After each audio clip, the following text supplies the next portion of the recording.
Саламатсыңарбы, балдар жана кыздар.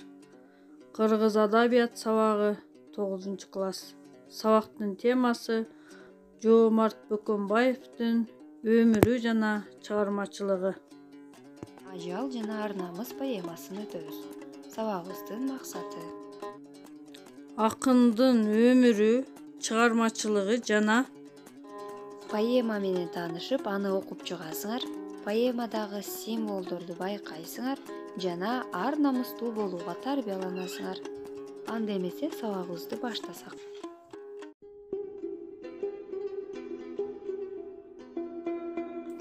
Акын, драматург, котормочу Жоомарт Бөкөнбаев 1910-жылы 16 майда Токтогул районунун Мазарсай айылында туулган. Ата-энеден эрте ажырап, Жалал Абад шаарына жакын Көкарт балдар үйүндө тарбияланган. Турмуш жыргалын аз көргөн акындын атасы Бөкөнбай, энеси Алтынай 16 балалуу болуп, алардан Жоомарт менен эчиси гана тирүү калат.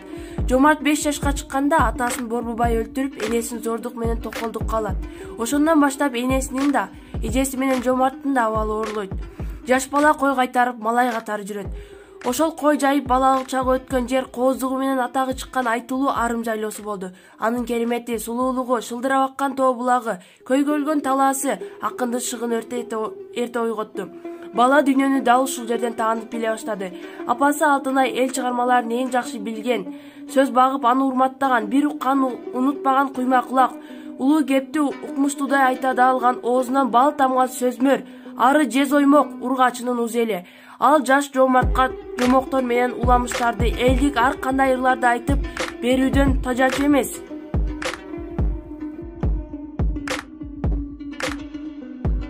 Бир 1931-жылы Фрунзедеги педтехникумда, 1935-жылы Москвадагы коммунисттик университетинин журналистика бөлүмүн бүтүргөн. Кызыл Кыргызстан гезитинин редакциясында бөлүм башчы, Ленинчил жаш гезитинин редактору, Советтик адабият жана искусство журналынын башкы редактору, Мекен үчүн алга гезитинин редактору болуп да иштеген. Жоомарт Бөкөнбаевди чоң акын Алкул Осмонов, акын ыры таттуу тилдүү бала эле, бул замандын чын сүйүктүү жан эле. Жоргологун салыштырга келгенде, Шырдакбектин жоргосундай бар эле деп мүнөздөйт.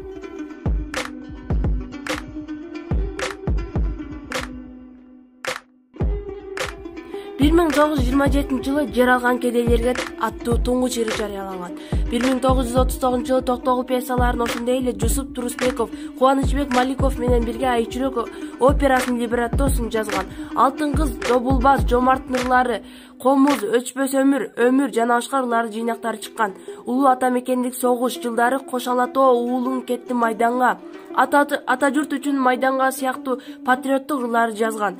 Орус классикалык акындардын айрым чыгармаларын которгон.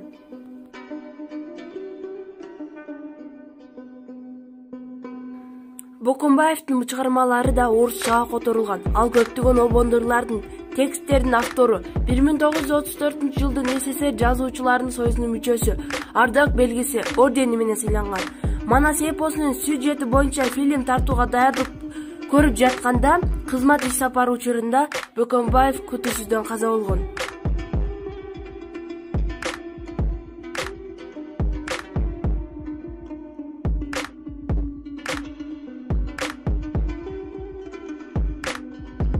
Ажал менен ар-намыс поэмасы.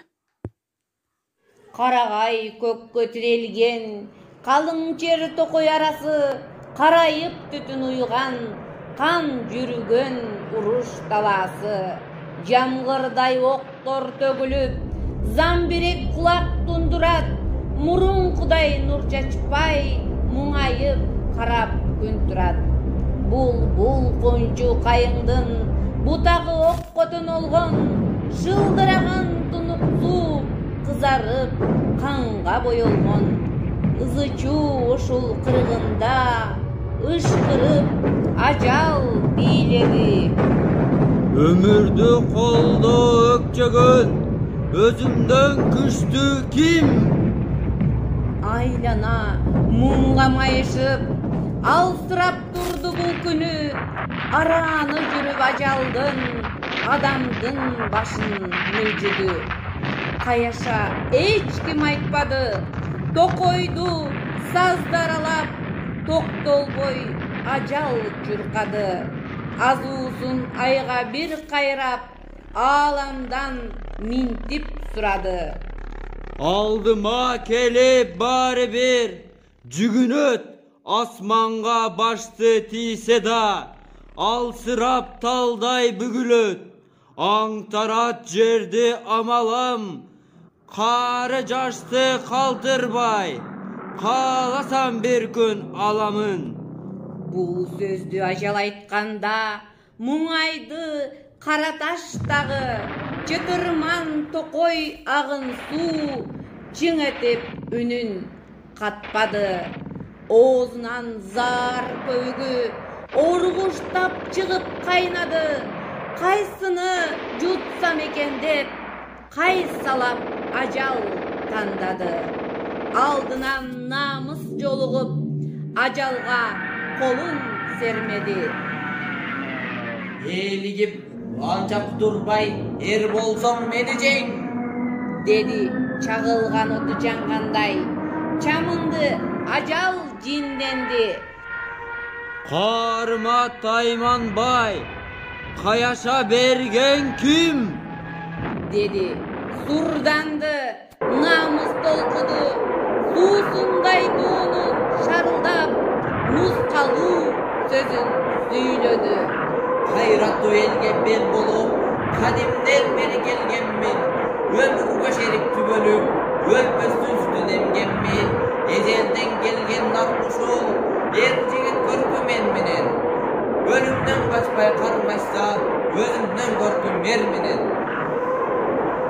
Бул сөзүн намыс айтканда буулугуп ажал чамынды. Çağ menen koşup ılaylap çaçpasam kanımdı kötörgön oşol jigitin körömün maga jügünör karımdı tөгөp kirgende kaltırap candan tüngülöt. Ажалдын кебин укканда арданып намыс көрдү. Арстандай чайнап коердо артына ажал чегинди. Ачуусун тыйып ар намыс ажалга минтип сүйлөдү. Мен синип өтө мактанбай, мен менен кошо жүр, деди. Айтканын угуп намыстын айлана жеңиш күү чертти. Асмандан учуп жер кесип, ар намыс ажал бир кетти. Ажал жана ар намыс поэмасы баатырдык романтикалык маанайда жазылган чыгарма болуп саналат. Акын кыргыз жоокерлеринин ата мекенге болгон ыйык сүйүүсүн, жеңилбес күчүн көрсөтүүнү максат кылган. Чыгарма алаамат согуш таласын сүрөттөө менен башталат. Дал ушул учурда эч ким мени жеңе албайт деп мактанып ажал чыга келет. Дөңгүрсүгөн ажалга эч ким даай албайт. Анын алдында баары күчсүздөй көрүнөт. Ага жалгыз гана ар намыс гана каршы чыгат. Алардын алгачкы айкашында эле ажалдын күчсүз экендиги айкын боло баштайт.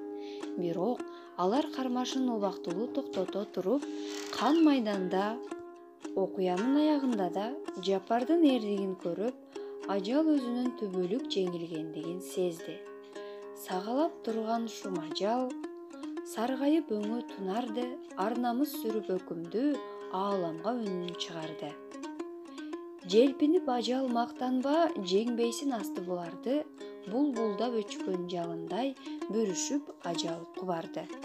Демек балдар, акындын айтайын деген оюнун негизги өзөгү дал ушул саптарда.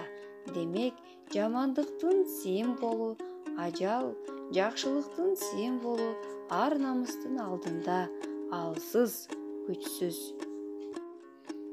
Демек балдар, намыс жакшылыктын, өмүрдүн символу. Ал эми ажал жамандыктын, мыкаачы, талоончул, фашизмдин, өлүмдүн символу катары чыгармада берилген.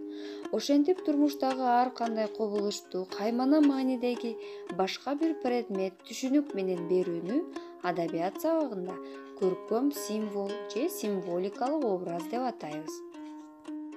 Негизинен балдар, поэмада адам көзүнө көрүнбөгөн ажал менен ар намыстын күрөшү, кадимки турмушта жашаган реалдуу адамдар, жапар жана ал баштаган кыргыз жоокерлери менен фашисттик мыкаачылардын ортосундагы кызыл кыргында өтөт.